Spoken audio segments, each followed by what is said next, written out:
This is episode 188 of the Beyond the Food Show, and today we're going to discover together the power of photography to begin our journey in healing body image with Ashley Wood, a professional photographer from GRLCHILL. Stay tuned. Welcome to the Going to Beyond the Food Show. I'm Stephanie Dozier, clinical nutritionist and emotional eating expert, creator of the Going to Beyond the Food method, and founder of the Going to Beyond the Food Academy. Corporate executive turned health expert with my own journey with weight, body image, and food. It's now my mission to help smart, successful women like you live confidently right now and unconditionally. Ready, sister?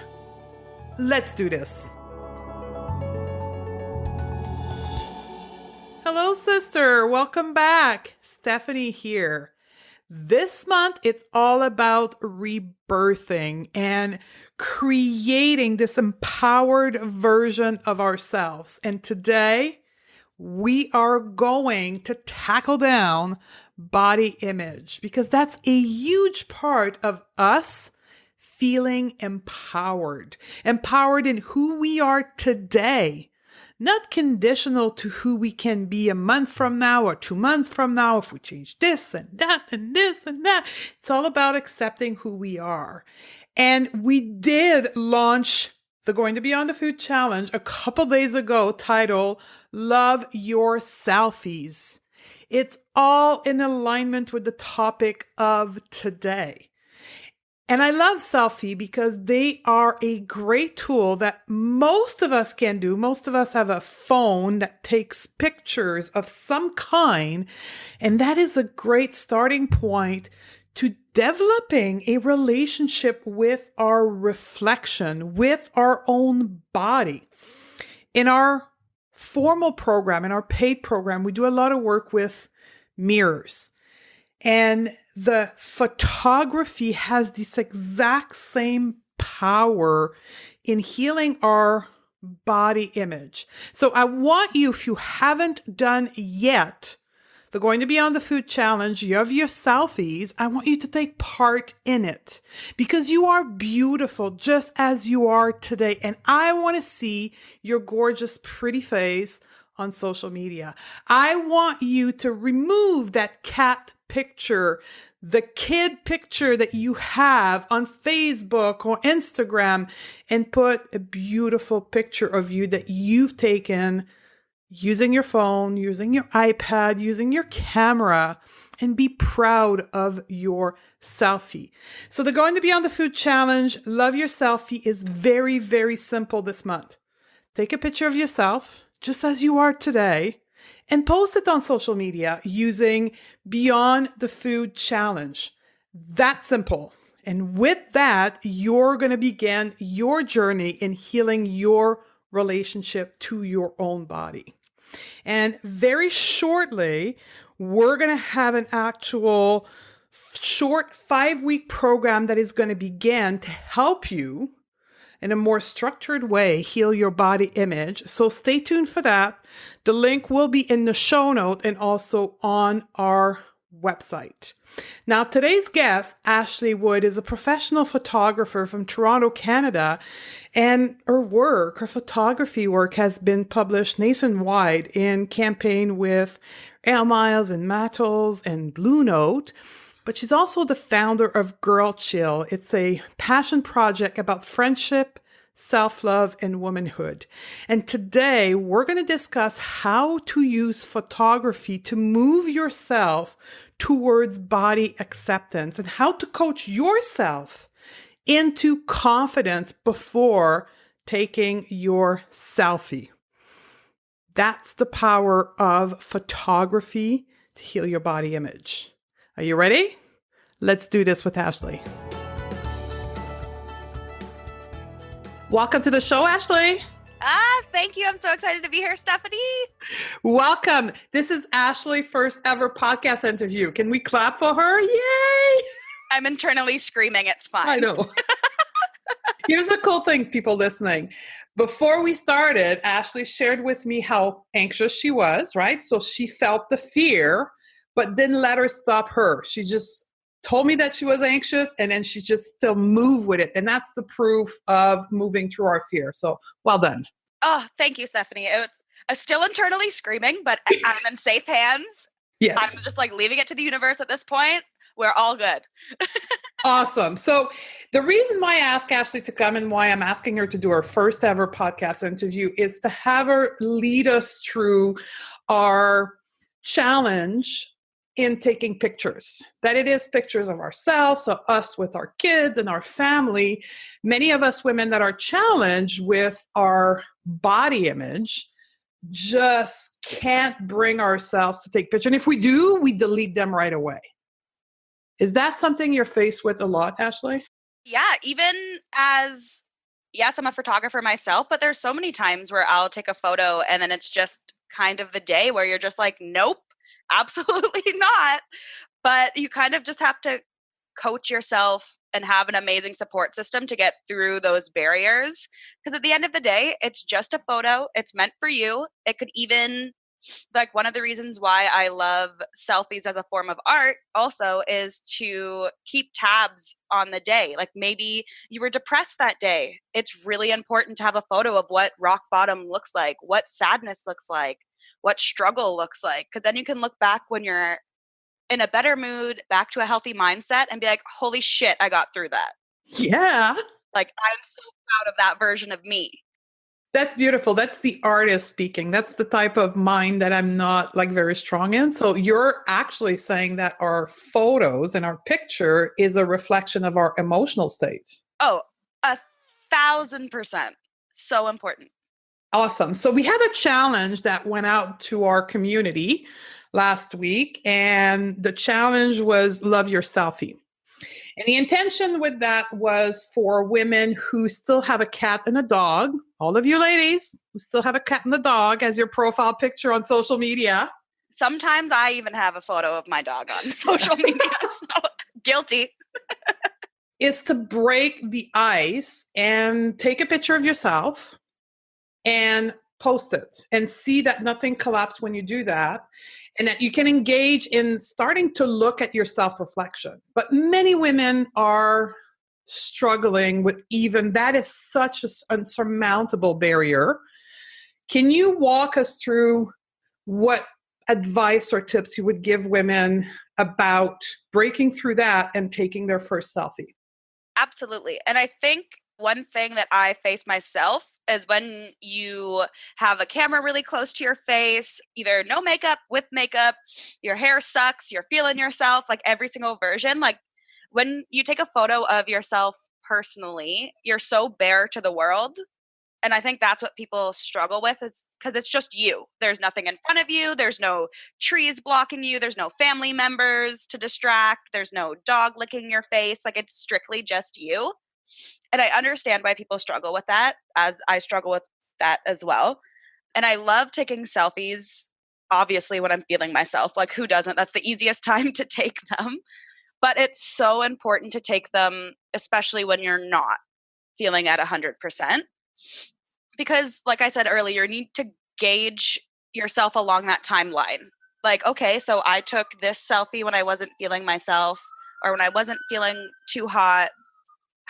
What are the weeks between me feeling that way and me feeling myself? Like, when I go to therapy, my therapist always asks for me to take selfies so I can gauge my emotional progression of the week. Super important. That's very interesting therapy. I love my therapist so much. She is like new age. I love her. She's great. I love her. I recommend, like, she's a therapist, but she's also a social worker. And I love the social worker route so much more. It's great. And then one thing I wanted to touch on is, if selfies aren't your forte, they're not your thing, maybe it's just too close to your face, what I would recommend is self-portraits. So Okay. you're approaching taking photos of yourself from an artistic lens. You're kind of stepping out of that front-facing camera and throwing away. You're flipping that camera around. You're putting it, either balancing it on a coffee cup or a tripod or any sort of thing you have to make it steady. And then you're flipping the camera around and you're treating it like a scene. Hmm. So you're going to have more of your body in it. which I personally find it easier because it's not just my face. And I can obviously like pose and move around and get movement. And it's mainly just fun to play with your body and positioning and treat it all about composition, because it's not just your face if that's something that you're feeling too bare and too kind of vulnerable with. I love just putting it on self timer and just being goofy. You can dance, you can pose. It's kind of just little self love time for yourself. And then it also feels like it fills you up with creating something that's purely your own, which I love, obviously, because I love creating. And the important thing is it's a private thing. When you're taking a selfie or a self-portrait, even go in the bathroom, go next to a window in a room where you are alone. I could not stress that. And why is that so important? Because it's so much easier to connect with your mind and your thoughts when you have no one watching you. True enough. Like even your dog is silently judging you. Or at least that's how I think. If my dog's around, I know I'm going to feel a little goofy. But when I'm alone in a room doing a self-portrait or a selfie, like there's nothing I can do wrong because it's just me and my thoughts. And no one knows I took it. No one's watching me to be like, oh my God, like, let me see. It's probably so good. Like you could delete it. No one would know. You can post it. Even better. And I think it's just getting over the fact that you don't want to show who you are to the world because it's so important and the world needs you. Regardless of how you feel, regardless if it's a bad day. Like I have posted photos of me having a full-on panic attack to social media before, and I'm still here. Nothing happened. If anything, you get more support from friends when you're just truly yourself and you're just like, hey, I cried off my eyeliner today. I'm still living. It's great. Here's my face. Here's accountability that I'm still around. And selfies lead to so many different types of things. Like maybe you got a hair change. Take a photo of it. Post it. You deserve that recognition from people.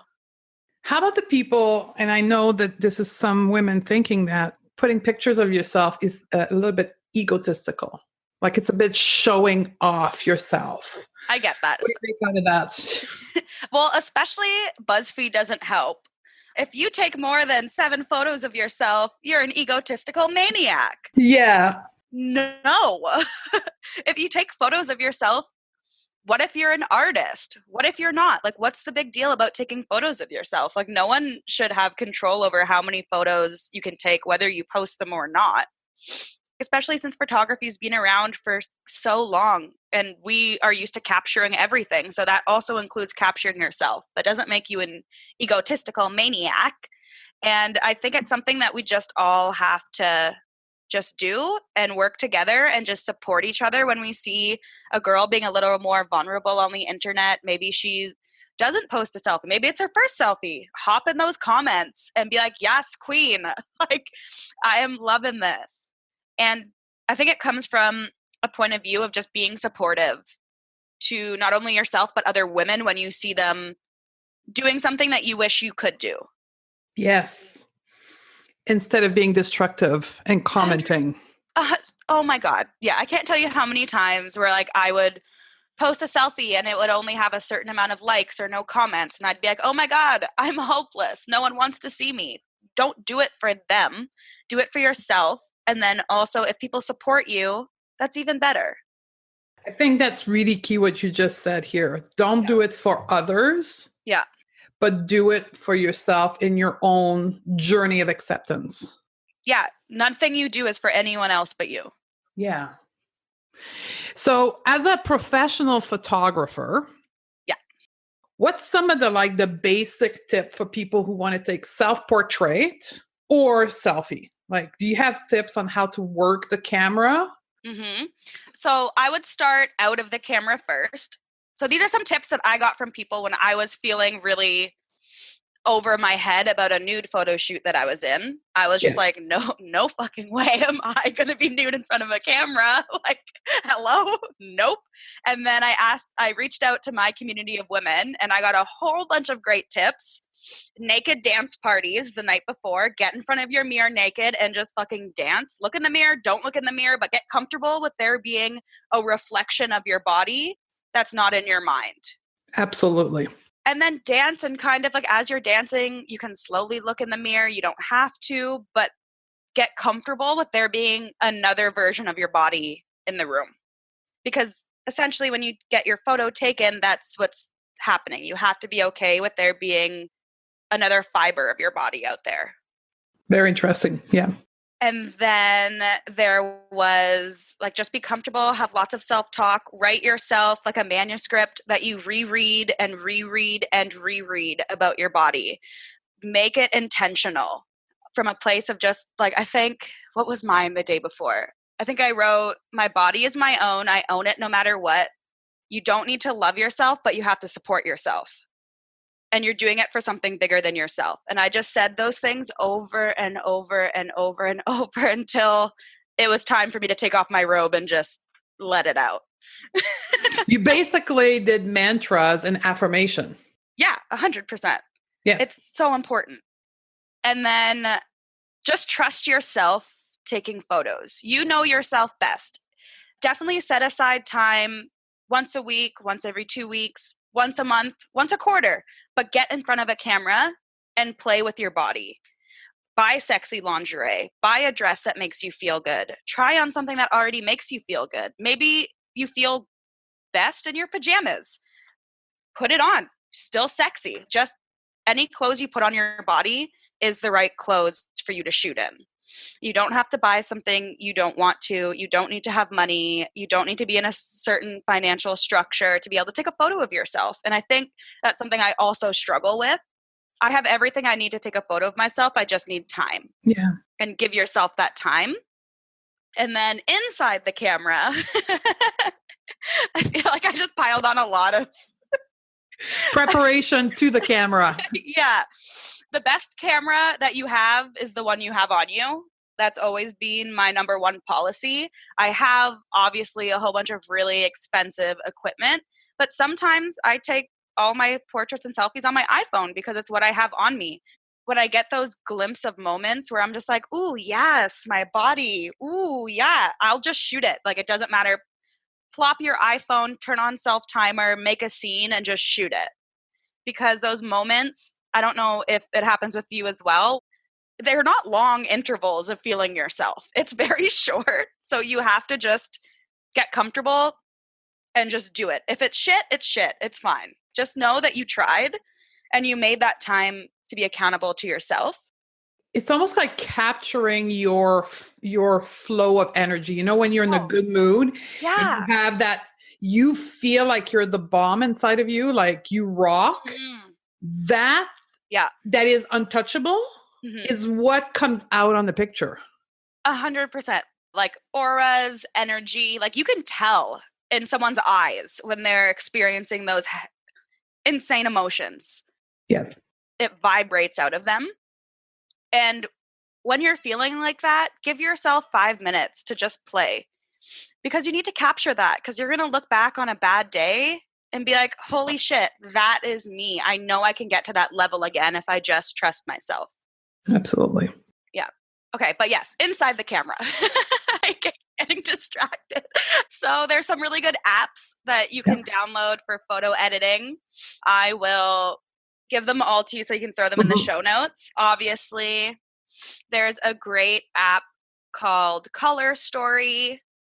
It's free, but you can also buy add-ons. But I find it's really fun and very user-friendly to get comfortable with changing things in your camera, playing with a photo, kind of understanding how to edit something. You can't touch your skin tone. You can't take away pimples with it. You can't shrink it.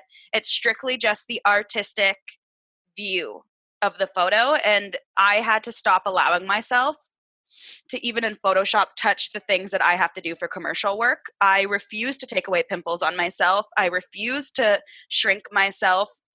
especially in my wedding photos. Like, it's totally unretouched. My wedding photographer was amazing, but I told her, I was like, don't touch anything. That I want those photos to be purely me. Yeah, the same thing with me. Like we touch the light when I do professional shooting and we touch the environment, but we 100%. don't touch my body. Yeah. It's Right? like a sacred thing now. Like your curves, our lumps, our bumps, like do not take those away, because at the end of the day, as much as it hurts sometimes, that's what makes me me. That's what I look like. I can't change that, and I shouldn't, No. because then who am I to preach self-love or self-care or any sort of being nice to yourself? And I think when we take that away, and then you have to understand that the vast majority of the picture on Instagram or on Facebook are photoshopped, Oh, right? everything.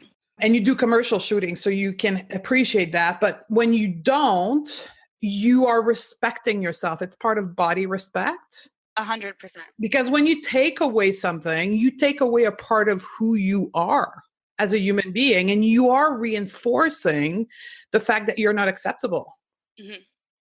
Yeah. You're not doing anything in favor for you. You're doing something to please the eye of people who are judging, but you're not doing anything for your own healing.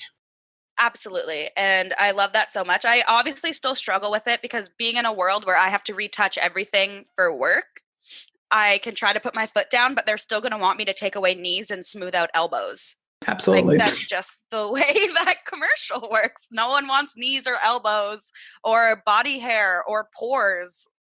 I have to take that away from women every single day in my work as a commercial photographer for brands. And it breaks my heart, but that just makes my message so much stronger in my own personal life. Mm-hmm. And there's also working with the light. Can you touch a bit on that too? Because for many women who have not allowed themselves to take picture, they go and take their first picture. They're like, oh my God, this is so ugly. For sure, you're not working with the light. So touch upon that a little bit. Yes. Okay. One thing I would recommend is windows. Windows are your best friends. Natural light is your little baby. You treat it with respect, because it will treat your skin so well. Finding a window that isn't in direct sunlight, like a really good south-facing window, can do wonders. Like, I even see right now, looking at you, you're near a nice bright window. You're so happy, the light is like radiating off of you. It's so important for your mental health to be near light and natural light. Absolutely. I cannot preach that enough. But also for photos, you don't need expensive strobes. I obviously use strobes a lot in my work, but when I can get natural light, I will take it, because there's just something so magical about it. And then you can also bend it. Say your room's still getting a little dim. Find a white pillowcase or a white duvet and just put that super close to your body, because it's going to radiate that white from the material with the light and make it brighter. Another thing that a lot of people probably experience is color temperature. Our phones don't have any idea proper tints or anything. So always bring your photos through an editing app and just play around. There's this little color temperature thing where it's blue to red, and just drag it between both, and you'll be able to make your picture more pleasing, because you'll be able to get that color temperature a little closer to what your eye was seeing when you took it. I have to do that for every single photo I've ever taken in natural light, with strobes, anything. Color temperature is always off, and it's so important to a good photo, because then things start looking green or yellow, especially in fluorescent lighting. Like, you're not going to have a good photo if you don't run it through some sort of application. Mm-hmm. And it comes free on most smartphone. Yeah, I have a million apps. Like, don't have to get anything paid. Yeah, you don't have to pay for anything. I can give you so many phone options that are user-friendly. I still use them even though I have Photoshop and all my big programs. Like, sometimes when you're on the go, I still will retouch something right out of my camera on my phone. Yes. Shoot me, photographers. I don't care. I do it. And I do it too. So part of taking selfie, and the reason why I made this challenge for the month of May, was because taking selfie was so therapeutic for me. Mm-hmm. Like, it really got me from a place of not having I think it was a dog on my Facebook picture 10 years ago to where I am now, where I do professional photo shoot because I Mhm. started with selfie and I started in a very simplistic way with just my phone and the Yep. app on my phone. Yep. And I know a lot of photographers don't preach iPhone photos, but I don't care. Like, use whatever camera you have on you, use whatever resources you need to create something. Who knows? If you're a painter, paint your body. Like, it Yeah. doesn't have to be a photo. Paint what you think your face looks like, or paint your portrait for the day. Maybe it's like paper mache or pottery. Like, just create in any way you can and think about your body in those artistic ways, because it's going to be easier as you go when you're putting your body at the forefront of your mind in a positive light like that. Can we talk a little bit about like group portrait or even family portraits for many moms listening? Oh, it's tough. You really have to find a photographer that you trust. Like, I understand not everyone has the money or the time to pay for a photographer, so it's really important just to start getting people to take photos of your family. Just get used Mhm. to asking for a stranger, and then kind of go through the photos and you'll be like, okay, I like this one and why? Or I don't like this one and why? And start being able to communicate ways to vocalize how to change and make these better. Because family portraits are hard. You're taking photos of 4 or 5 people. As a photographer, family shoots are still one of the hardest things I have to do because there's so many people to account for. So just know that if you get a family photo and you hate it, it's okay. Like, it's hard, it's tough, even for a professional. But just know that the more you shoot it, the more you're going to learn to tell someone, like, oh, maybe I have to stand at the end or in the middle, or have my littlest stand around, or ask the photographer or whoever is taking the photo a little lower, a little higher.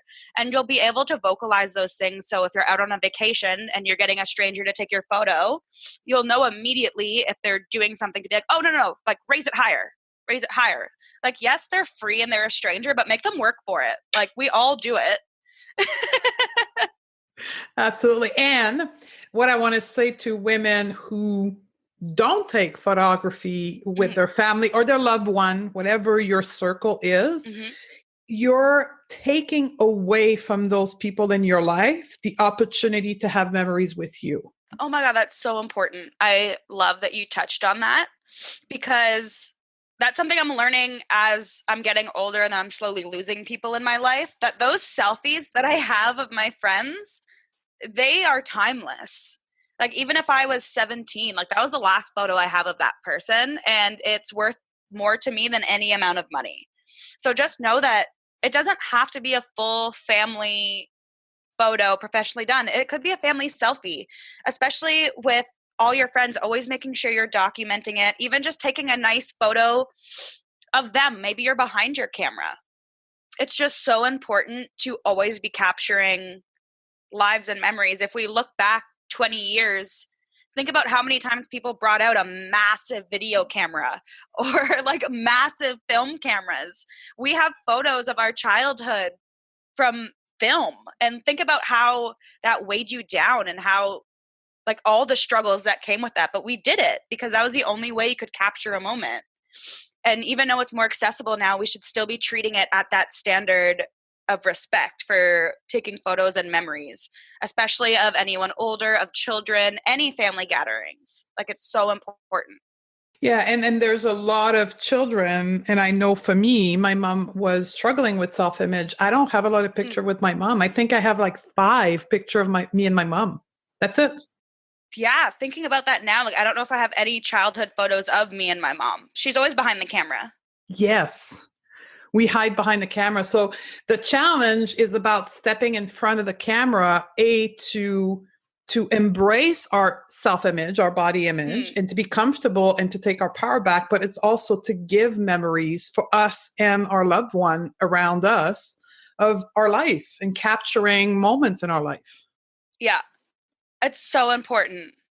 So I'd like to move on to another part of you because you're an amazing photographer and that's your art, right? Thank you. But you also have an initiative that's called Girl Chill Hmm. that bring something to the forefront that is very important between women, which is friendship. Yes. And that can go along to taking selfies, right? Yeah, 100%. Selfies with our best friend. Yeah. But it's the importance of friendship in a woman's journey. Can you talk a little bit about this? Absolutely. So I'll give you an overview first about what Girl Chill is. So we're a space for friendship and discovery primarily. Obviously with feminism and empowerment also as the side fronts. Emery and I created her on a park bench. We were like super frustrated and nothing in our lives really made sense at that time but our friendship. And then we kind of just had like a light bulb moment while we were drinking wine at a park in Toronto where we're like, holy shit, the strongest things we have in our life are our friendship. And everyone kept telling us like, oh my God, I wish I could find a friend like you. Or, oh, I just like really want to be able to go to a space where I could see your friendship. And we're like, yeah, we could do a TV show or we could do a podcast. But I feel like with friendship, you have to physically be able to see the energies of two friends being together and also the hardships. Like, friendship is fucking hard.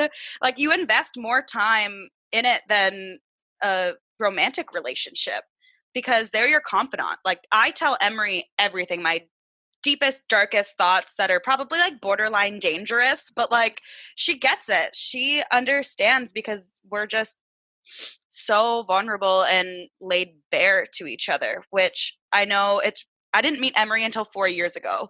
So I went through a large portion of my life without a best friend.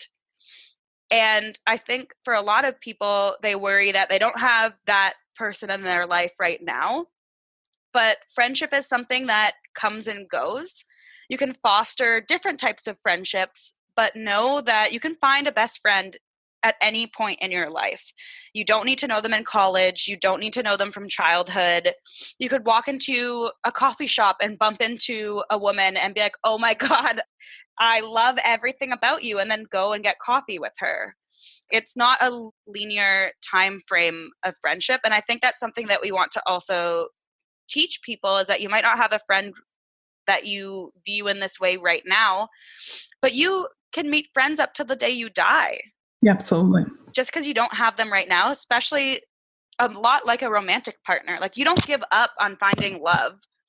Like, you're always like, okay, I could bump into them on the street and meet the love of your life. Well, treat that as the same as friendship, because at no point are you done with finding friends anymore. And people come and go in your life for a Oh, reason. 100%. If we look at the friends we had in our childhood, are any of them still around? Have we lost touch with them? But say we bumped into them at a grocery store, it would be like no time has passed.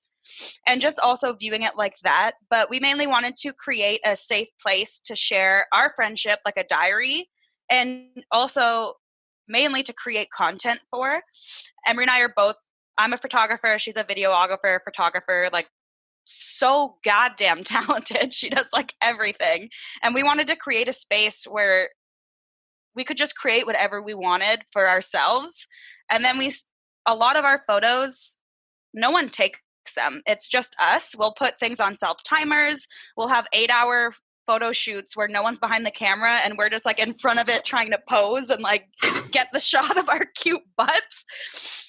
And like, you just do what you have to do. Like, you don't need a photographer, as much as it kills me in a professional sense to say that, but like, you don't need someone always behind the camera. You can totally create content yourself. If you look at our Instagram, any shot where we're together, we're most likely on self timer, have it on a tripod and like sprinting back and forth to the camera, just trying to get the shot. We look ridiculous, but it doesn't matter because we want those photos together. We want to be creating this art not only for our followers and people to view our friendship, but for ourselves. Like, I can't wait to get older and look back at these photos and be like, holy fuck, we documented our whole friendship from start to finish. And some of these are selfies Absolutely. too. Like, there's no wrong type of content ever. And it's coming back to the topic of photography or videography for people who are more into that is a way of capturing the emotion of the relationship, the memories of the place you went together or the thing you did together. Yeah.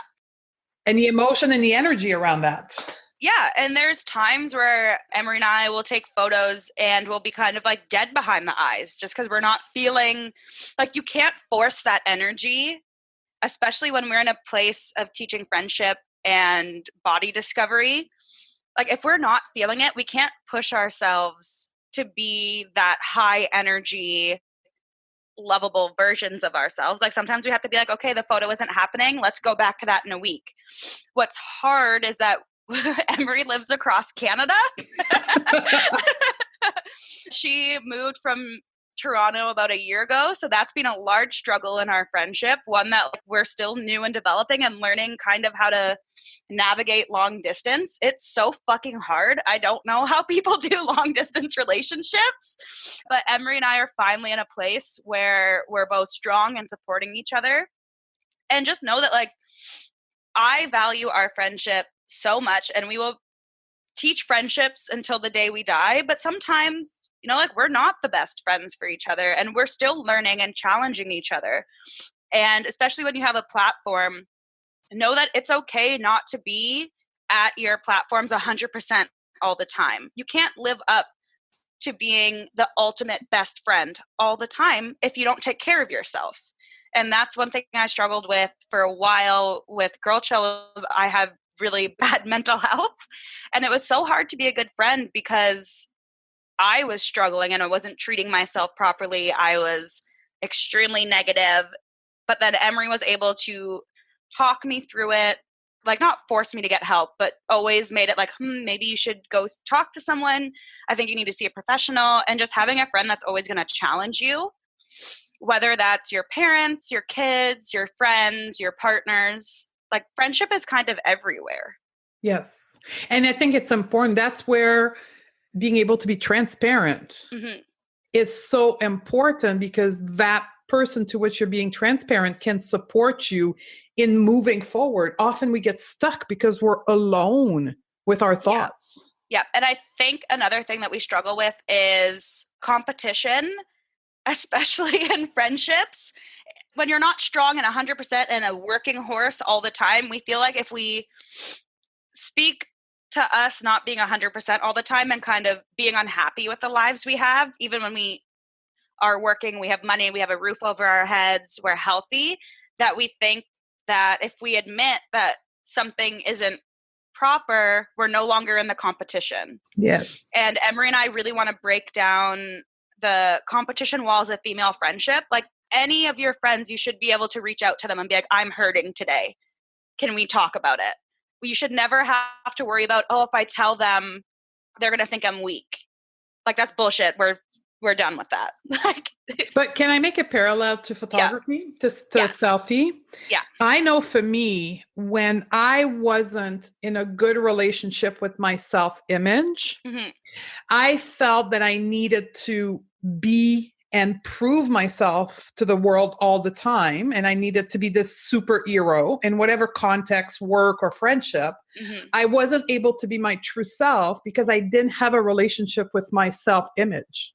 Oh, that makes so much sense. Because you also didn't want to admit it to yourself that you weren't being this role model for other people. And that's something that we take on as having platforms like this, where we need to be at 100% every time we go in front of the camera for our followers. But it's not like you can't be that way all the time. And it's something that I think is changing in the industry. I've seen a lot more people being more real on their stories and being like, hey, I know I love you guys. I feel the support, but I'm just not healthy today. Like my brain is not firing and it's okay. I'm fine. I'm not weak. I'm still getting work done. It doesn't change any part of who you are because your brain chemicals are a little different today. Absolutely. And I think that's so important for people, influencer, whoever online, to give the reality so the people following can have the truth. It's so important. And what kind of pisses me off about the influencer industry is when people will preach things, but then don't mention that it's an ad. So you're getting sold false recommendations. Mm-hmm. And I think that's something that's really fucking frustrating. I don't know if I'm allowed to swear on this Yeah, podcast, sure, but sure. Go ahead. but yeah, that topic alone and just not having full transparency in the people we follow. Like if we're being fully transparent and we dedicate so much time into being real and to show all facets of our personalities, we need that from other influencers too. But can I say something? I'm going to get political here. But if you are an influencer and that's your job, Yeah, yeah. for the people listening, the behind the scene of the influencer stuff. When you are an influencer and it's your job, you have to be perfect all the time because you are associated with brand, Mm-hmm. and this is a business transaction. And they're because society expect to be perfect, the brand expects you to be perfect, so you can't show your real side. Mm-hmm. So just be careful when you're and I know who those people are from looking at their feed on Instagram all the time. Yeah. When everything is perfect, they're always smiling and life is perfect, and Mm-hmm. not once do they show a downside. Yeah. You know this is all made up. Yeah. And I've seen a few pop up where they will be a little more transparent with how they feel. But I think we definitely, like, there is a large portion of work to do in the influencer industry, especially since younger girls are getting Instagram and Yes. they're following all of these people who have this perfect life, who are traveling on a jet plane every day, going to every sort of festival and wearing expensive clothes. That is not life. That's 1% of the world who is living that. And we need to really have conversations with young girls about the importance of being kind to yourself and not letting that through. You can see it, you can look at it, but do not compare your life to these people because you don't want to be in that situation because you don't know how unhappy they are. And I'll make another parallel here because the stats, and so from a medical perspective, the stats on pharmaceutical usage with teenage girl, I don't know if you saw that recently, but in Canada, the most prescribed medication for female under the age of 19 is antidepressant and anti-anxiety. Yep, makes sense. Right? So you have to think, why is it? Is it because they think that they have to have the perfect thoughts all the time, that fear shouldn't be there because that's all they see in social media? People not Yeah. struggling. And there's another study that I saw online where in a career class in high school, people are now saying they want to be influencers. That is their life goal in high school, to get those brand deals. And like, you're throwing a whole career out of the door when you say that. And it's just so frustrating to know that we're kind of in this space now where even 5-year-olds are thinking, I want to be a YouTube star. Mm-hmm, I Like, they know. don't want to be firefighters or astronauts anymore, or teachers. And that is a large problem Yes, because they're the absolutely. future of our generation. And if everyone's just trying to spend a lot of money on an outfit to get that photo, are they going to end up in debt? Like, is anyone teaching credit cards and debt and what that means in school? I don't think so. And I think we can and wrap it up to this whole, again, struggling with taking our picture and our image, Mm-hmm. in which all we see out there as women is women with perfect bodies and perfect smile and perfect teeth and perfect hair. Mm-hmm. So when we do have the guts to take a picture, we're like, I don't look like nowhere close to this perfect person. I can't show that to the world. Yep. But the most beautiful part of you is the part that's not that person. Mm-hmm. I want to see vulnerable transparency and just radical versions of every single woman that I follow. Anyone I follow. I want to see the good, the bad, and the vulnerable. That is what I'm here for as a content creator, as a photographer, as a best friend, as a business owner, as an entrepreneur. Like, those are things that inspire me to keep creating, are these stories. And like, I don't want to lose them. I just want everyone to be transparent with themselves and be okay with what's looking back at them. It doesn't have to be 100% of the time. It doesn't even have to be 50% of the time. But just give me those versions. We can say that photography of yourself in any way, shape, or form, No. selfie is therapeutic. Oh, 100%.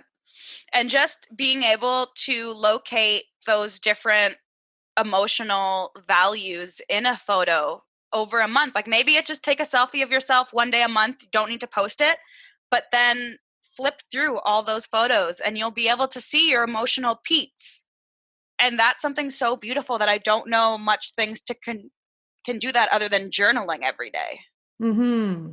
And especially when we are, for many people listening, many women listening, we are and want to heal our relationship to our body, right?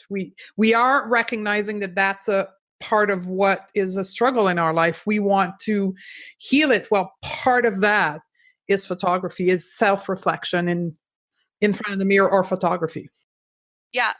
For maybe you don't like photos, but record yourself having a fucking awesome dance party. Like maybe it's not in the context of a photo, but just record yourself because you're the most beautiful as you are right now to everyone else. Like in your mind, you might not, but if I were to take a photo of anyone listening, I would find you so beautiful, regardless of what you think of yourself, because that is my job. I find the inner beauty in everyone because that's what I see before looking at anything else of a person. I notice people's emotions. I notice the way their body moves. I love capturing bodies, big, small, lumpy, not lumpy, disabled, healthy. Like everyone is beautiful. And I think that's just something, the greatest thing about being a photographer. Absolutely. And I want to close it with this because we were chatting before the interview here about a potential project. And I want to hear back from you, the listener. We were thinking of doing a body love shoot. Is that how you called it? Yeah, body love for fucking sure. Okay. So we were talking about getting a group of us together and then going to and taking pictures. Can you talk a little bit about what it Yeah. could look like? So the dream of what it would look like is we would secure a studio space and we would find a makeup and hair artist to come and do touch-ups, but it would be a radical version of self-love. It would just be me behind the camera, you in front of me, wearing nothing, wearing everything, wearing sweatpants, wearing lingerie, whatever you're comfortable with, and me just having a couple minutes to pull out that beauty and to deliver you photos that are going to stand the test of time, where you would look back and you will always love what you see. And that would be an awesome experience as a group, right? Oh, it would be so fun. 20, 30, 40, 50 of us just going with you and bringing out that pictures, that beauty of ourselves. And that is, call it the therapeutic body image day, whatever you want to call it. I'd love to do that. Mm-hmm. So you're listening, shoot me a DM on Instagram, a PM on Facebook, and email and let me know if you're into that. And then if I get enough response, we'll pull something together and we'll organize a day in a place, like a central place, and then we'll get it done. Yeah, and I think there's just nothing more beautiful than being around a whole bunch of women who are vulnerable and open to just getting their body captured. And it would be a totally safe place. If you didn't like the photos, that would be fine. They're just for you. If you didn't want to post them, that's okay. If you want to post a billboard saying, I love my fucking body, that's okay too. So I want to hear from you guys. So take that and contact me or contact Ashley and let us know if you're into that and we'll plan that together. It was a pleasure to have you here, Ashley. Congratulations. You've done your first podcast interview. I'm so excited. I'm internally screaming now in a good way. I know. You went over your fear and you're like, done. Yeah, I'm so excited. And like chatting with you is always so much fun. I feel like we could chat for hours because we're both chatty. Absolutely. It's like perfect. I couldn't have asked for a better host to have my first podcast with. Thank you very much. So you guys can go to the show note to find all the information about Ashley. Ashley is a professional photographer. You are in Toronto, Yes. Canada. Yeah. So we'll put all the links to her website, but you do offer services if women are in Toronto or around there that want to work with you and take some shoots with you, correct? Yes, I have many layers to my photography. Not only do I do commercial, but I also do family photos, pet photos, car shoots, whatever you need, I can kind of mold into a chameleon for. Absolutely. I think you would be, if I'm in that area or I'm going to that area of the world and I want to do a healing journey and taking professional photography, I think you would be a great coach through that and a great photographer to work with Oh, that. thank you. That's literally the nicest thing anyone's ever said about my Yeah. photography. You could call yourself a body image coach, right? Through photography. That's the goal. Yes. So you guys, if you're looking for that, I would highly encourage you to work with Ashley. Thank you very much for your presence here today. Oh, anytime. I loved it. Thank you so much, Stephanie. There you have it, ladies. So what did you learn from this episode? We do have an exercise for you, and that's going to be on the food challenge. So go ahead right now. Now that you have all this amazing information from Ashley, get your camera, get your phone out, go to a source of natural light, very simply a window, put a beautiful smile on your face and snap a picture and post it. Post it on social media of your choice. Update your profile picture and tag us, Going Beyond the Food Challenge, and start healing your relationship to your body. And a reminder that we do have the Going Beyond the Food body image project that's going to start very shortly. The link will be in the show note. But in the meantime, we do have an absolutely new episode that will be coming out in a few weeks called Q&A, where I'm going to take your question and answer them live. So if you want to submit question about body image, about intuitive eating, about going beyond the food, or anything that tickles your mind, feel free to use the link in the show notes. Go to stephaniedose.com/podcasts and submit your question. And then we will be recording this podcast episode, which we'll hear in a few weeks. The next episode is with someone that I've admired for a long time. Her name is Jess Baker from a blog called Militant Baker. And we're going to talk about feminism, female power, and body image. She is going to rock your world about the history of why thinness equals happiness and how that's a form of control on our feminine power. You're gonna want to stay tuned for this episode. Until then, I love you ladies and I look forward to hang out with you.